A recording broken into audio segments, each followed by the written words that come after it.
À votre avis, quel est le point commun entre Jurassic Park, Divergente et Ace Ventura? Cherchez pas plus loin, ils font tous partie d'une trilogie. Oui, même celui-là. Why do you keep doing that? That's just how I roll, baby. Ah, du taf pour ma chaîne? Et ce que nous ont appris ces films, c'est que ce n'est pas évident de terminer une trilogie en beauté. Et c'est pourtant ce qu'a essayé de faire la saga Scream en réexplorant ses codes et sa mythologie. Et à travers Roman Bridger, le seul tueur du film qui tient aussi le rôle d'un réalisateur, Scream 3 vient dézinguer toute une industrie qui a du mal à finir ses histoires et profite de sa puissance pour imposer ses idées et ses envies dans le paysage cinématographique.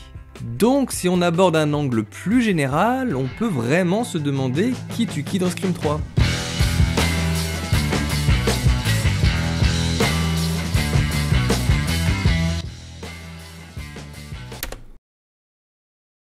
C'est pas ouf.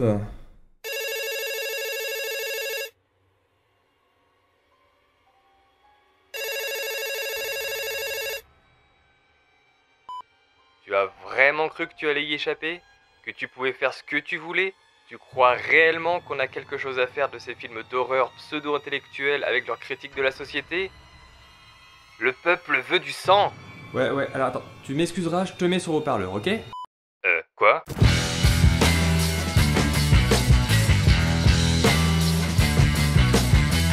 Bon allez, je pense qu'il est grand temps de s'occuper de ça, et il y a beaucoup de choses à dire, donc on va commencer par le début. Yahoo!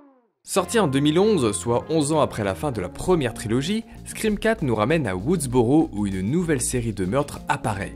On y retrouve Sidney, Gale et Dewey, les vieux de la vieille, accompagnés d'un nouveau petit groupe de potes donnant parfois des airs de passage de flambeau pour une nouvelle génération.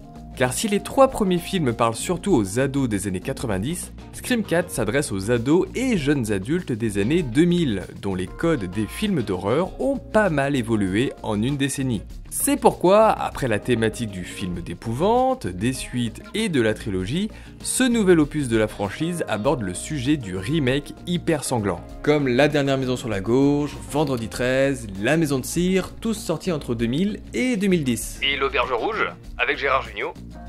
Mais également le développement de nouvelles habitudes de consommation et de communication à travers les réseaux sociaux et cette course à la popularité et du toujours plus fort, toujours plus loin, qui est encore bien présente aujourd'hui avec des réseaux comme TikTok. Rien d'étonnant alors à ce que Wes Craven et Kevin Williamson s'emparent de ces thématiques pour revisiter l'univers de Scream à la sauce next-gen.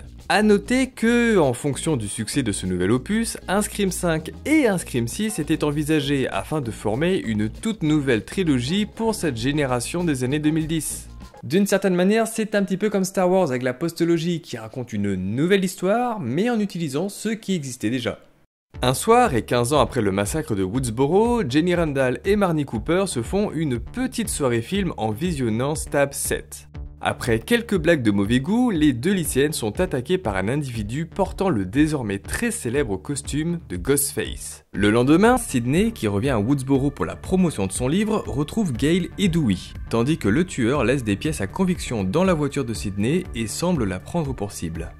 Mais cette fois-ci, le trio est accompagné d'un nouveau groupe d'étudiants de Woodsboro, en la personne de Jill Roberts, la cousine de Sidney, Olivia Morris, la voisine, et Kirby Reed, la fan de cinéma. Et le meilleur personnage, on est tous d'accord là-dessus. Dans ce petit groupe, on retrouve également Robbie Mercer et Charlie Walker, qui dirigent le club de cinéma du lycée et qui sont fans de films d'horreur. Et enfin, Trevor Sheldon, le petit ami de Jill devenu son ex après avoir trempé son zigouigoui ailleurs.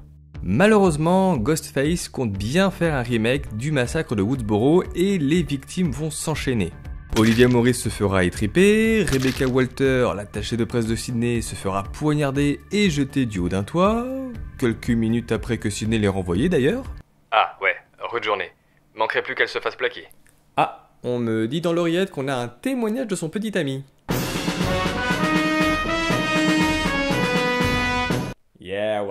Ouais, je devais retrouver Becca la nuit dernière et lui dire que c'était terminé, et surtout que je partais avec sa mère dans le Wyoming pour construire un ranch. Mais vous savez, le timing. Gale se fera attaquer lors de la soirée du Stabaton, mais heureusement sera secouru par Dewey qui arrive juste à temps. Heureusement qu'on a Dewey. Ah, ça serait dommage qu'on le zigouille. Les agents Perkins et Oz se feront tuer alors qu'ils assuraient la protection de Jill et Sydney. Kate, la mère de Jill, passera également de vie à trépas avant que tous les autres survivants ne se retrouvent chez Kirby pour une soirée film. Sur place, Ghostface s'occupe méchamment de Robbie, puis prend en chasse le reste du groupe. Après un petit jeu de questions-réponses, Charlie se révèle être dans le coup en poignardant Kirby, et Jill s'avère être le deuxième acolyte, au grand désespoir de sa cousine Sydney. Donc maintenant vous êtes prévenus, faites gaffe à vos cousines.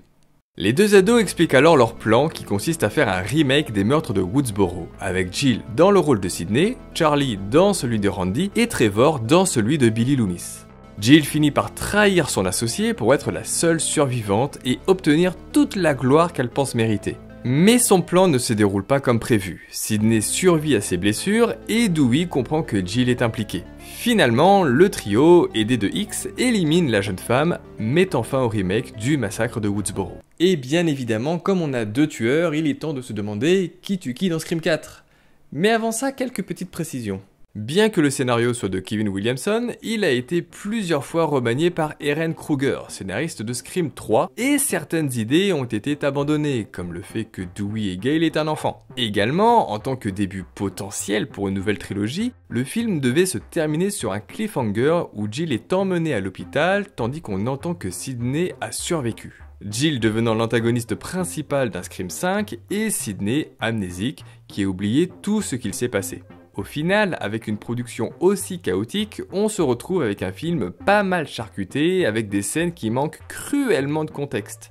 Donc ce que je vais faire, c'est que je vais m'appuyer à la fois sur des scènes coupées et des scènes alternatives, histoire de démêler un petit peu tout ça parce que c'est pas très clair et à certains moments, ça pourrait très bien être Jill ou Charlie. Mais d'abord, petite analyse de la personnalité des tueurs. Tout d'abord, nous avons Charlie, le fan de films d'horreur qui dirige un club cinéma au lycée. D'une certaine manière, si Scream 4 est un remake du 1, Charlie est un Randy, ce qu'il souligne lui-même à la fin du film. Sauf que, comme on l'a vu, il se fait trahir par Jill pour le faire passer pour l'acolyte de Trevor, faisant de Charlie le nouveau Stu, décalant donc le rôle de Randy à Kirby. Pour ses motivations, Charlie souhaite réaliser son propre film en remakant le premier massacre, mais en plus violent, avec plus de victimes. Bref, ça doit zigouiller sévère, ce qui fait que les morts dans lesquelles il sera impliqué seront toujours plus spectaculaires. Et à côté, nous avons Jill. Comme elle explique, elle a toujours vécu dans l'ombre de sa cousine, et entraînée par la course à la popularité des réseaux sociaux, Jill veut prendre la place de Sydney en tant que survivante. C'est pourquoi elle sera beaucoup plus minutieuse dans ses actions, et tentera d'être le moins impliquée possible dans les tueries, en manipulant Charlie. Donc, Scream 4 reprend le schéma habituel de la tête pensante qui a un objectif bien précis, et du bras armé qui va devoir faire le sale boulot, mais avec une motivation qui lui est propre. Et j'ai presque envie de dire que pour Stu, Mickey ou Charlie, c'est l'amour de l'art. Et on va commencer par s'intéresser au meurtre de Jenny et Marnie. Dans la version cinéma, nous avons Jenny qui se rend à l'étage car elle semble avoir entendu un bruit. Elle piège alors son amie avec son téléphone en se faisant passer pour Ghostface grâce à une application. Mais elle entend un cri au rez-de-chaussée et pense que Marnie essaye de lui faire peur en retour. Sauf que c'est le vrai Ghostface qui l'appelle et qui balance son amie à travers la fenêtre. Jenny essaye de s'enfuir et après une course-poursuite dans la maison, finit poignardée dans le garage. Dans une version alternative, quand Jenny redescend pour rejoindre Marnie, elle lui a effectivement fait une blague pour se venger. Les deux adolescentes s'accordent pour en rester là, mais Ghostface apparaît et poignarde Jenny devant le regard d'abord incrédule de Marnie, puis comprenant ce qu'il se passe, cette dernière essaye de s'enfuir, mais est rattrapée par le tueur. On peut remarquer, en comparant cette séquence avec celle de Charlie montrant les images des meurtres, que c'était cette version alternative qui devait être présente à l'origine. Et Charlie semble nous confirmer qu'il en est l'auteur. Mais on va essayer de comprendre comment tout fonctionne parce que Jill et Charlie sont tous les deux présents dans cette première scène. Oh oui, j'aime quand ça commence comme ça. Si on revient à la version cinéma, on a Ghostface qui appelle Jenny, la menace puis balance Marnie à travers la porte-fenêtre. Pour une question de timing, et comme il n'y a pas de téléphone intégré dans le masque, il faut bien deux personnes. Mais qui fait quoi ? Lors de l'appel téléphonique, Jenny décroche en demandant si c'est Trevor. Un petit peu plus tard, on voit Jill recevoir un appel via le téléphone de Jenny et dans la version originale, Olivia la surnomme l'autre femme. Sachant que Trevor a trompé Jill avec quelqu'un, il n'est pas impossible que ce soit avec Jenny. Retour à la conversation le soir du meurtre. Ghostface qualifie Jenny de blonde stupide au gros sein alors qu'elle a un QI de 135 et 16 de moyenne.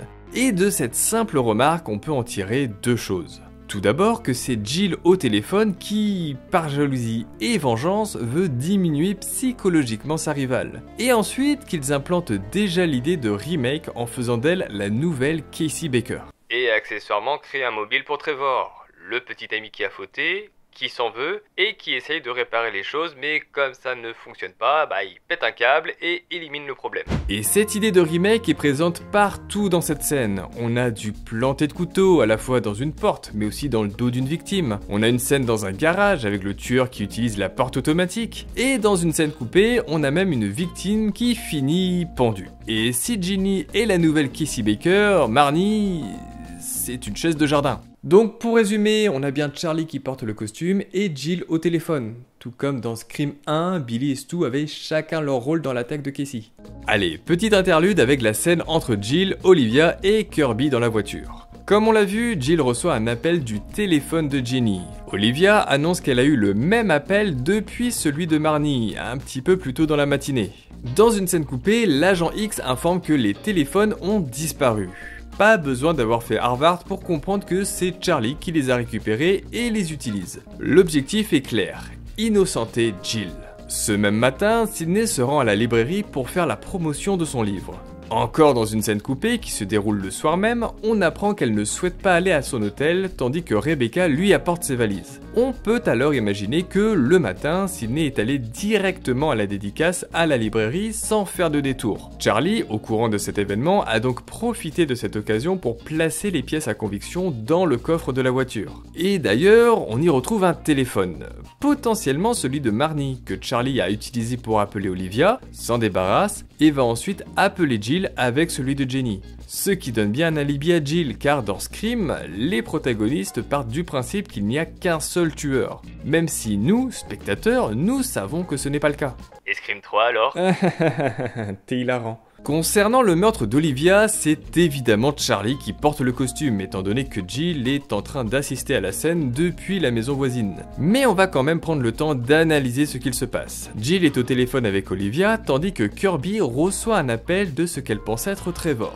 Dans une scène coupée, encore, on apprend que celui-ci a perdu son téléphone ce soir-là. Charlie a donc réussi à le subtiliser, histoire de créer des preuves contre Trevor. Puis on se retrouve avec un des meurtres les plus sanglants de la saga Scream, ce que Charlie décrit un petit peu plus tard lors de la scène avec Gail et Sidney, en parlant d'un remake encore plus violent. Et justement, dans une scène coupée... Ah oui, non, celui qui a pris le plus cher en étant charcuté, c'est pas Olivia, hein. C'est le film. On apprend que le corps d'Olivia est retrouvé avec une chatière autour du cou, là où Tatum s'est retrouvé coincé. Donc ici, Olivia est la nouvelle Tatum. Juste après l'attaque, on a Sidney qui tente de rejoindre Ghostface sur le lieu du crime, mais le téléphone sonne. On entend alors le tueur narguer notre héroïne avec un discours très accusateur, témoignant encore une fois de la jalousie de Jill. Étant donné que Ghostface est caché dans l'ombre au moment de l'appel et que Jill apparaît juste après celui-ci, on peut penser que c'est elle au bout du fil. Et avec quel téléphone ? Pas le sien parce que ça serait trop dangereux, elle n'a pas le temps de récupérer celui de Trevor, donc sûrement celui de Jenny qu'elle a pu éteindre pour ne pas être tracée. Ouais, pas mal.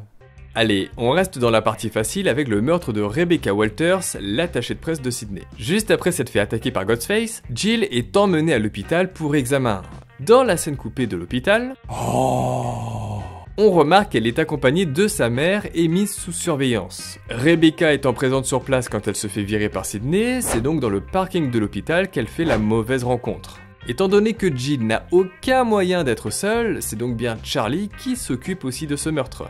Mais pourquoi elle ? Pourquoi s'attaquer à un personnage aussi random alors qu'à ce moment-là, il y a encore plein d'autres victimes potentielles bien plus intéressantes ? Parce que remake. Dans Scream 1, nous avons Kenny, caméraman de Gail et petit ange parti trop tôt, qui est une victime involontaire du massacre de Woodsboro. Le pauvre était au mauvais endroit, au mauvais moment. Et bien pour Rebecca, c'est la même chose. Rebecca, c'est la nouvelle Kenny. On note d'ailleurs qu'elle finit de façon spectaculaire sur le toit d'une camionnette de journalistes. Bon, et c'est là que les choses vont devenir compliquées, donc on va essayer d'avancer en théorisant mais en restant le plus logique possible. Et on va commencer par décortiquer une des scènes majeures, le Stabaton. Pensant que c'est là que va se terminer le massacre, Gale se rend sur place pour poser des caméras et observer ce qu'il se passe, comme dans Scream 1. Charlie et Robbie sont présents pour animer la soirée, Kirby et Trevor sont également là, tandis que Jill est coincée chez elle avec Sidney et sa mère sous la surveillance des agents Perkins et Oz. Bon, on sait où se trouve tout le monde, donc plus personne ne bouge. Maintenant, voyons les éléments. Dans cette scène, on remarque que personne ne s'étonne de voir quelqu'un portant un masque de Ghostface. On a également des gens déguisés en Dewey et Gale, et dans le public, certains tiennent un masque à la main. Sur les caméras, quand elles sont obstruées, on ne voit uniquement que le masque de Ghostface, et non le costume en entier. À ce moment-là, rien n'empêche Charlie d'avoir un masque, de déambuler dans la soirée avec, et cacher les caméras. De cette manière, il attire Gale à l'étage afin de lui infliger la fameuse blessure à l'épaule qui aidera Dewey à tout comprendre à la fin. Et avec le mouvement de foule, suite à l'attaque, il n'est alors pas compliqué de s'échapper discrètement.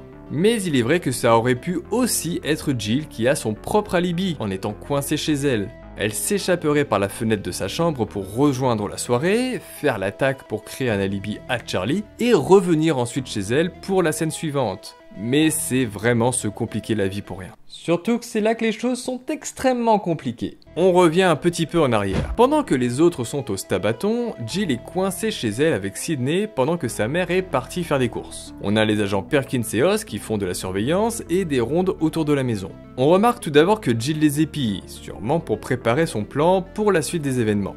Après une petite discussion entre cousines, Jill se rend dans sa chambre, mais Sidney aperçoit un reflet dans la fenêtre, qui n'est rien d'autre que Jill qui fait un petit détour par la fenêtre avant de monter l'escalier.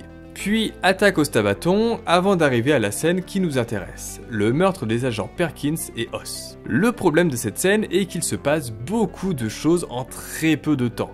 Si on fait un état des lieux de la chronologie, voici ce que nous avons. Il y a l'attaque au Stabaton, l'arrivée des courses de Kate, l'appel de Ghostface, le meurtre des agents Perkins et Oz, Jill qui fait le mur pour aller chez Kirby, une course-poursuite, le meurtre de Kate, le déplacement de la voiture de police et la fuite quand l'agent X arrive. Attends, je comprends pas. C'est pas possible de faire tout ça en solo. Exactement. Et d'autant plus à cause d'une petite ligne de dialogue de Kate quand elle rentre des courses. Lors de son premier passage, elle dit que la police était là, mais qu'au retour de son deuxième voyage à la voiture, donc après l'appel de Ghostface, il n'y avait plus personne. Donc on sait exactement à quel moment se déroule le double meurtre des agents de police, par rapport à l'appel, mais également par rapport à l'attaque du Stabaton. Lorsque Sidney reçoit l'appel, Ghostface lui demande d'allumer la télé où un journaliste est présent pour couvrir l'événement. On sait que Woodsboro n'est pas une très grande ville. La soirée du Stabaton se déroule un peu à l'extérieur sans forcément être très loin. Pour la presse, entre le moment de l'attaque, le moment où l'information leur est parvenue, le temps de préparer tout le matériel et l'arrivée sur place, il peut se passer 30 bonnes minutes. Sans compter que l'information tourne peut-être en boucle et que le journaliste en est peut-être déjà à sa 3e répétition du reportage. Donc Charlie a tout à fait le temps de s'échapper du Stabaton pour rejoindre rapidement la maison de Jill. Genre, en courant très vite? Ou téléportation, mais y a rien qui n'indique qu'il n'est pas véhiculé. Si c'est pas une voiture, ça peut être un vélo ou pourquoi pas des rollers. Pour essayer de comprendre qui porte le masque à ce moment, on va essayer de reconstituer la scène de façon chronologique. 1. Kate arrive devant la maison en croisant la voiture de police sans faire attention à combien ils sont à l'intérieur. 2. Elle se gare dans son allée, récupère ses courses et fait le tour par la gauche vers l'arrière de la maison. 3. Au même instant, Charlie, qui revient de la soirée, attaque les 2 policiers, le tout en 1 minute. 4. Jill, qui s'est échappée par la fenêtre de sa chambre, arrive par la droite de la maison et aide Charlie à les mettre dans la voiture de police, pendant que Kate est en train d'essayer de remettre le carillon de la terrasse. Charlie en profite d'ailleurs pour récupérer une arme. 5. Kate retrouve Sidney à l'intérieur, elles échangent quelques mots, puis elle revient vers sa voiture.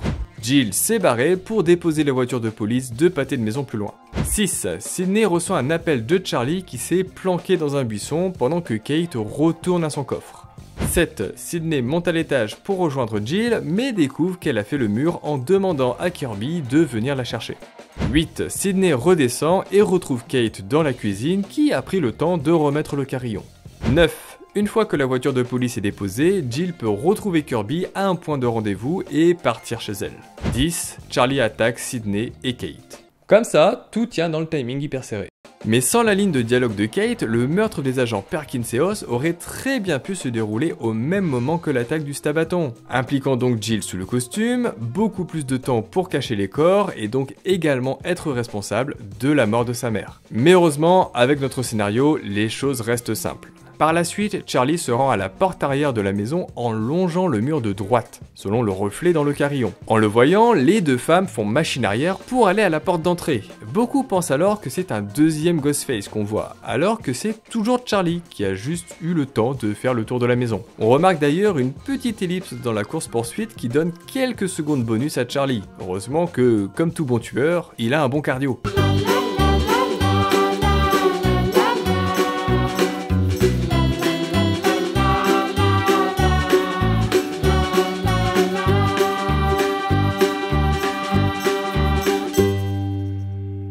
Puis Charlie tue Kate en passant par la fente de la boîte aux lettres, ce qui, en plus d'être un symbole phallique, et même oedipien en pénétrant la mer, car l'idée vient quand même de Jill, rappelle la mort de Phil Stevens, la première victime de Scream 2. Il se fait alors repérer par l'agent X et tente de s'échapper de la maison par la droite, tandis qu'elle essaye de l'intercepter en passant par la gauche, mais elle finit par tomber sur Sydney. Charlie s'enfuit et rejoint donc la maison de Kirby, toujours soit en téléportation, vélo ou roller. Sydney prend la voiture de Kate et va retrouver le petit groupe. Et pour le dernier acte, nous avons tous nos protagonistes au même endroit. Jill et Kirby sont les premiers arrivés et elles sont suivies de Robbie. On remarque dans une scène coupée, c'est fou qu'il possède une voiture pour préparer la décoration du Stabaton, donc il l'utilise pour partir. Charlie est le suivant, Kirby lui fait remarquer qu'il n'a pas verrouillé la porte d'entrée quand elle voit Trevor se pointer, et enfin Sydney va mettre beaucoup plus de temps à arriver, parce qu'elle ne sait pas trop où habite Kirby. Et de toute façon, c'est plus pratique pour le film. Mais pour tout comprendre à cette dernière scène, on va détailler le chemin de chaque personnage.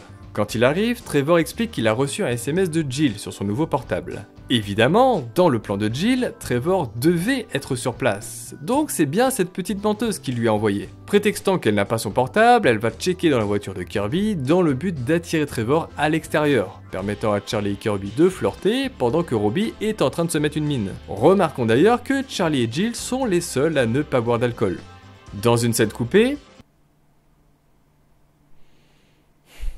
à l'extérieur, on a Jill et Trevor qui font plus ou moins la paix, et pour aider, Jill envoie Trevor chercher son téléphone dans le jardin. Dans une autre scène coupée, et ça sera la dernière parce que là j'en peux plus, on a Robbie qui commence son petit tour autour de la maison avec sa caméra et qui croise Trevor en train de chercher. Mais sur son retour de caméra, Robbie se rend compte que Ghostface est caché dans les buissons. À ce moment-là, on peut être sûr que c'est Jill, car Charlie est un petit peu occupé avec Kirby. Trevor, ne trouvant rien à l'extérieur, décide de rentrer et interrompt Charlie et Kirby en pleine séance bisous. À ce moment-là, Kirby confirme que Jill est à l'étage. Charlie se casse en boudant pendant que Trevor va rejoindre son ex en haut. Et là, il se passe deux choses en même temps. D'un côté, Jill profite de cette occasion pour assommer Trevor et le cacher dans une chambre, et de l'autre, Charlie enfile son costume et poignarde Robbie à l'avant de la maison. Ce qui est confirmé par le fait que Jill descende les escaliers au moment où Sydney arrive. Robbie parvient tout de même à atteindre le patio, suivi de Charlie sous le masque. Et petit détail, pendant le film, il filme toute sa vie. C'est un petit peu un travail journalistique, donc d'une certaine manière, il prend le rôle de Gale dans ce remake. Sauf que comme ils ont préféré garder la vraie pour écrire un livre, Robbie est devenu inutile, et ça rend le remake encore plus sanglant. Pendant la course-poursuite, Sydney et Jill montent à l'étage, mais c'est cette dernière qui va vers la chambre de Kirby, afin de ne pas tomber sur Trevor qui doit être inconscient quelque part. On a Jill qui va se cacher sous le lit pendant que Sydney tente une feinte par la fenêtre. Une fois que Charlie l'a fait tomber du toit, les deux tueurs switchent de costume, et Charlie part à l'extérieur pour piéger Kirby et Sydney au sous-sol, ce qui est le bon timing pour son acolyte pour faire descendre Trevor et le cacher dans un placard. Suite à ça, c'est évidemment Jill qui fait le quiz au téléphone en nous rejoignant la scène d'introduction de Casey et Steven. Charlie élimine Kirby, capture Sydney et Jill révèle enfin qu'elle est également impliquée. Elle finit par tuer Trevor d'une balle dans la tête, comme Billy, et trahit Charlie en le plantant avec le couteau, comme Stu. Et voilà, on sait maintenant qui tue qui dans Scream 4, mais j'ai envie d'aller un petit peu plus loin.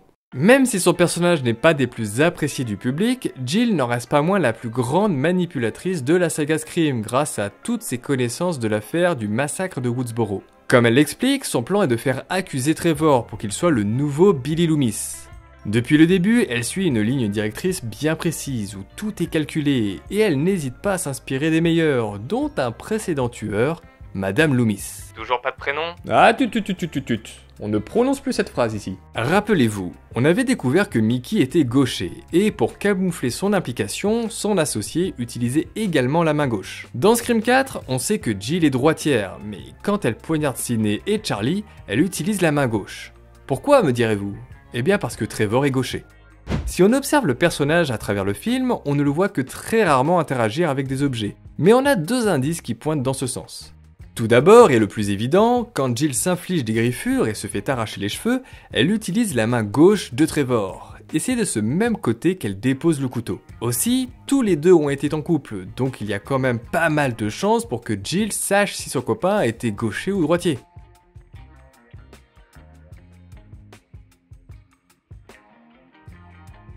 Alors je vois pas ce que tu fais, mais arrête ça tout de suite. Et enfin, au début du film, lorsque Trevor et Jill discutent dans le couloir du lycée, on remarque que Trevor porte son sac à dos sur l'épaule gauche. Et d'après un petit sondage effectué sur Twitter et Instagram, 82% des sondés portent leur sac à dos du côté de leur main dominante. Donc on peut très certainement supposer que, au vu des éléments que nous avons, Trevor est bien gaucher. Donc pour résumer, Charlie est responsable de l'ensemble des meurtres, à l'exception de Trevor et de lui-même, que Jill a minutieusement préparé depuis le début pour son remake des meurtres de Woodsboro. Et Scream 4 joue parfaitement cette carte, avec des références et des personnages qui sont réinventés, tout en l'inscrivant de façon crédible dans une suite de films. Toutes les pièces étaient là pour construire une nouvelle vraie trilogie, mais comme un présage de la disparition de Wes Craven en 2015, Scream 4 marque la fin d'une ère pour cette franchise. Et la suite, on aura l'occasion de revenir dessus. Très bien, je suis ravi que tu aies enfin fait parler ce qui bouillonnait au fond de toi. Au fond, tu l'as toujours voulu. Maintenant, j'ai une nouvelle requête pour toi, et je pense que tu vas l'adorer. Non, ne fais pas ça, tu sais pas ce que ça va entraîner. C'est pour quand Kitty dans Scream 5? Bordel.